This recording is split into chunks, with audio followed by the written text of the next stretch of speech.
Hello friends, இன்றைக்கி நம்ம பக்கோடா வச்சு ஒரு வடைக்கறி செய்ய போகிறோம். டேஸ்ட் எப்படி இருக்கும்னு பயப்படாதீங்க, கண்டிப்பாக சூப்பராக இருக்கும்.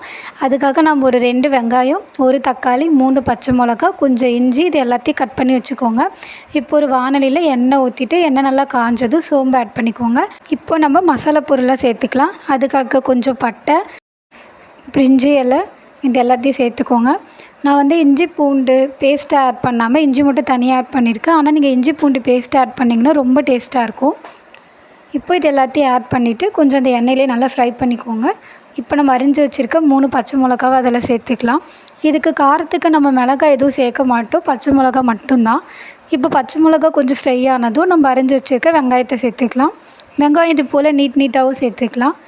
எல்லாத்தையும் சேர்த்துட்டு நல்லா ஃப்ரை பண்ணிக்கோங்க. வெங்காயம் கொஞ்சம் நல்லா வதங்கினதும் தக்காளி சேர்த்துக்கோங்க. இது எல்லாம் வதங்கட்டும், அதுக்குள்ளே நீங்கள் நம்ம சேனலை சப்ஸ்கிரைப் பண்ணிக்கோங்க.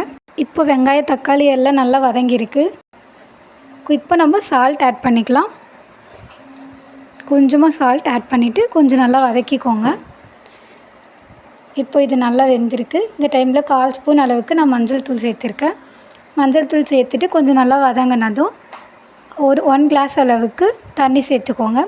தண்ணி சேர்த்துட்டு அது நல்லா கொதிக்கட்டும். இப்போ இது நல்லா கொதிச்சிருச்சு. இப்போ இந்த டைமில் நம்மள்ட்ட இருக்க அந்த பக்கோடாவை சேர்த்துக்கோங்க. பக்கோடா கொஞ்சம் தூளாக இருந்துச்சுன்னா டேஸ்ட் இன்னும் ரொம்ப நல்லாயிருக்கும். ஸோ நீங்கள் அதில் போடுறதுக்கு முன்னாடியே அது கொஞ்சம் தூள் பண்ணிவிட்டு இதில் ஆட் பண்ணிக்கோங்க. இப்போ ஒரு 5 மினிட்ஸ் இதை குக் பண்ணி எடுத்துடலாம். அவ்வளோதான், நம்மளோட pakoda vadacurry ready. Subscribe for more.